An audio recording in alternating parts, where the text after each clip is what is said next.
안녕하세요, 스테이툰입니다. 이삭에 대해서 새로운 시각을 제시하는 의견이 등장했습니다. 바로 웹스터 룰인데요. 아직 이삭 측에서 나온 얘기는 아니기 때문에 설레발일 수도 있지만 만약 정말로 이 규정을 이용한다면 새로운 일이 일어날 수도 있습니다.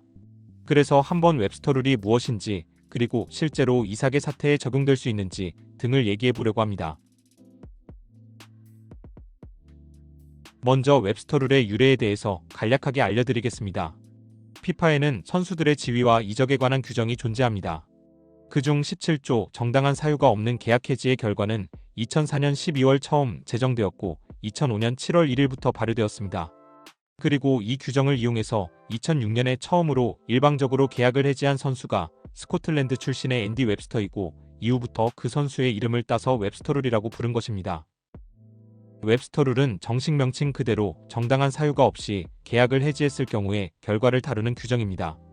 따라서 주된 내용은 보상 및 제재에 대해서 다루고 있습니다. 우선 웹스터 룰의 발동 조건은 다음과 같습니다. 첫째, 선수는 시즌 마지막 경기로부터 15일 이내에 구단에 계약 해지 통보를 해야 합니다. 둘째, 보호기간이라고 불리는 최소한의 계약 기간을 유지해야 합니다. 28세 이상인 선수는 2년, 28세 미만인 선수는 3년을 유지해야 합니다. 다음으로 보상 의무입니다. 첫째, 모든 경우에 구단이든 선수든 상대방의 계약 위반으로 피해를 입은 당사자는 보상을 받을 권리가 있습니다. 둘째, 보상금은 구단이 입은 피해를 기준으로 산정됩니다. 구체적으로 선수의 남은 계약 기간 동안의 연봉과 회계 장부상 남은 선수의 가치, 그리고 그 밖의 대체 선수 영입 비용 등이 합산됩니다. 셋째, 보상 청구권은 제3자에게 양도될 수 없습니다. 만약 새로운 구단이 선수로 하여금 계약을 위반하도록 유도한 것이 입증된다면 해당 구단은 선수와 연대하여 보상금을 지급할 책임이 있습니다. 다음으로 선수 징계 사항입니다. 첫째, 보호기간 내 계약을 위반한 선수는 징계를 받습니다. 둘째, 시즌 마지막 경기로부터 15일 이내에 구단에 계약 해지 통보를 하지 않은 경우에는 보호기간이 아니더라도 징계를 받을 수 있습니다. 셋째, 징계는 공식 경기 출전 금지로 기본 4개월에 최대 6개월까지 연장될 수 있습니다. 넷째, 징계는 선수에게 결정이 통보되는 즉시 발효됩니다. 마지막으로 구단 징계 사항입니다. 첫째, 보호기간 내에 계약을 위반한 구단 혹은 선수로 하여금 보호기간 내에 계약을 위반하도록 유도한 새로운 구단은 징계를 받습니다. 둘째, 앞 사항에 해당되는 구단은 국내외적으로 2번의 연속된 이적 등록 기간 동안 새로운 선수를 등록할 수 없습니다. 그렇다면 현재 이삭이 웹스터 룰을 이용해서 팀을 떠날 수 있을까요? 일단 결론부터 말하자면 쉽지 않습니다. 우선 웹스터 룰의 발동 조건이 성립되지 않습니다. 이삭은 현재 25살로 최소한 3년간의 계약을 유지하는 보호기간을 가져야 하는데 올해로 계약한 지 3년이 지났기 때문에 보호기간에서는 벗어났습니다. 하지만 시즌 마지막 경기로부터 15일 이내에 구단에 계약 해지 통보를 하지 않았죠. 따라서 지금 정당한 이유 없이 계약을 해지할 경우 4개월에서 최대 6개월에 해당하는 공식 경기 출전 금지 징계를 받을 수 있습니다. 그렇게 되면 새로운 구단에서의 생활뿐만 아니라 다가오는 북중미 월드컵에도 영향을 끼칠 수 있겠죠. 아무리 스웨덴 국가대표에서 독보적인 위치에 있는 이삭이라고 할지라도 몇 개월에 걸친 공백은 클 수밖에 없습니다. 다음으로 보상금이 적지 않습니다. 보상금은 앞서 말한 대로 선수의 남은 계약 기간 동안의 연봉과 회계 장부상 남은 선수의 가치, 그리고 그 밖의 대체 선수 영입 비용 등을 합산해서 결정합니다. 하나씩 따져보면 다음과 같습니다. 첫째, 이삭은 현재 12만 파운드의 주급을 받고 있으며 이를 3년치 연봉으로 환산하면 약 1900만 파운드입니다. 둘째, 이삭은 약 6천만 파운드의 금액으로 영입됐으며 현재 장부상 남은 그의 가치는 약 3천만 파운드입니다.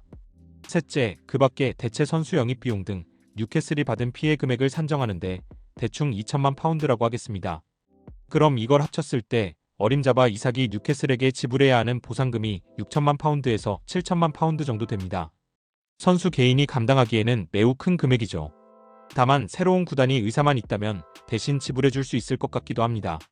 웹스터 룰에 보상 청구권이 제3자에게 양도될 수 없다는 내용이 있기는 합니다.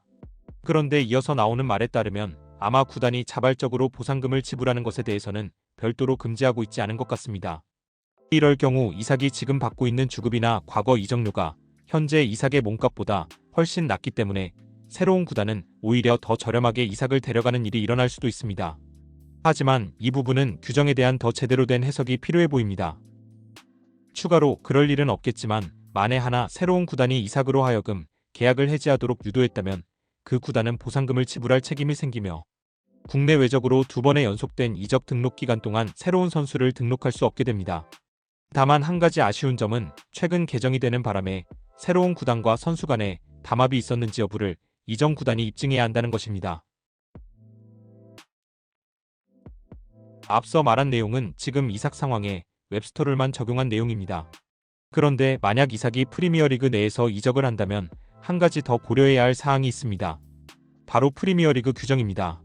표준 프리미어리그 계약에 따르면 선수는 구단이 임금을 지급하지 않거나 심각하거나 지속적인 위반을 저지르지 않은 이상 계약을 해지할 수 없습니다. 이때 심각하거나 지속적인 위반에 대한 해석이 중요할 수 있는데요. 예를 들어 이삭이 혼자 훈련하도록 강요받는 것이 계약의 심각한 위반이라고 주장하더라도 그 행위가 이삭이 출전을 거부했던 것에 대한 대응이라면 그 주장은 인정되기 어렵습니다. 설령 이삭이 계약 해지를 통보하더라도 뉴캐슬은 프리미어리그 규정에 따라 14일 이내에 항소할 권리가 있습니다. 항소는 프리미어리그 위원회에서 심리되며 뉴캐슬의 심각한 위반 증거가 없는 한 선수의 일방적인 계약 해지는 인정될 가능성이 낮습니다. 또한 위원회가 항소를 결론 내리기 전까지는 해지가 효력을 갖지 않으며 이삭은 여전히 뉴캐슬 소속으로 등록되어 다른 구단으로 이적할 수 없습니다. 그렇다면 뉴캐슬이 마음만 먹으면 시간을 끌면서 이삭의 이적을 막을 수도 있습니다. 이제 이적 시장 마감까지 약 10일 정도밖에 안 남았는데 뉴캐슬이 항소를 늦게 하면 그동안 해지는 효력을 잃고 이적 시장은 마감하게 되는 거죠.